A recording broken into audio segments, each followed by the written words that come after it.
పద్మవ్యూహం లేదా చక్రవ్యూహం మహాభారత యుద్ధంలో ఉపయోగించిన యుద్ధ వ్యూహాలలో ఒకటి. ఈ వ్యూహ నిర్మాణం 7 వలయాలలో కూడి ఉండి శత్రువులు ప్రవేశించడానికి దుర్భేద్యంగా ఉంటుంది. చక్రవ్యూహాన్ని మహాభారత కురుక్షేత్ర యుద్ధంలో పాండవులను సంహరించడానికి పన్నగా అందులో అభిమన్యుడు చిక్కుకొని విరోచితంగా పోరాడి మరణిస్తాడు.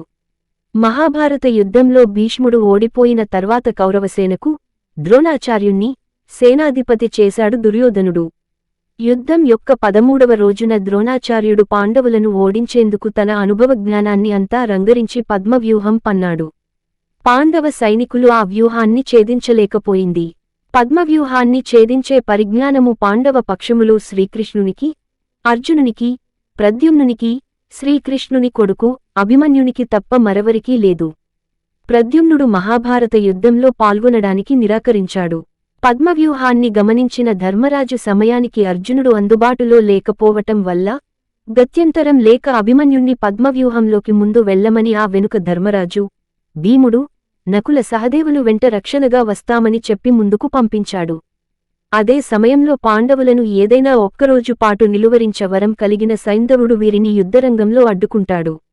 వ్యూహంలో ప్రవేశించిన అభిమన్యునికి ఇలా పాండవుల సహాయం అందలేదు. అయినా వీరోచితంగా పోరాడి లక్ష్మణకుమారుణ్ణి చంపి కౌరవుల వ్యూహానికి హతుడైపోయాడు. అభిమన్యుడు పద్మవ్యూహం గురించి తల్లి గర్భంలో ఉండగానే అవగాహన చేసుకున్నాడని భారతంలో వర్ణించారు. అర్జునుడు ఒకసారి సుభద్రకు యుద్ధవిద్యలో పద్మవ్యూహం కష్టతరమైనది అంటూ పద్మవ్యూహంలో ఎలా ప్రవేశించాలో, చాకచక్యంగా ఎలా పోరాడాలో వివరించి చెప్పాడు. అప్పుడు సుభద్ర కడుపులో ఉన్న అభిమన్యుడు ఆ విద్యను అర్థం చేసుకున్నాడు. అయితే పద్మవ్యూహం నుండి ఎలా బయటపడాలో అర్జునుడు సుభద్రకి చెప్పలేదు. అలా చెప్పబోయేంతలో సుభద్ర నిద్రలోకి జారుకోవటం చూసి అర్జునుడు చెప్పటం ఆపివేశాడు. అభిమన్యుడు యుద్ధంలో చాకచక్యంగా పద్మవ్యూహం ఛేదించుకుంటూ లోనికి వెళ్లి వీరోచితంగా పోరాడాడు. కాని ఆ వ్యూహం నుండి బయటపడలేక ప్రాణాలు కోల్పోయాడు. ఈ వీడియో మీకు నచ్చినట్లయితే వీడియోని లైక్ చేసి సబ్స్క్రైబ్ చేసి శ్రీరాముని కృపను పొందగలరు. జై శ్రీరామ్.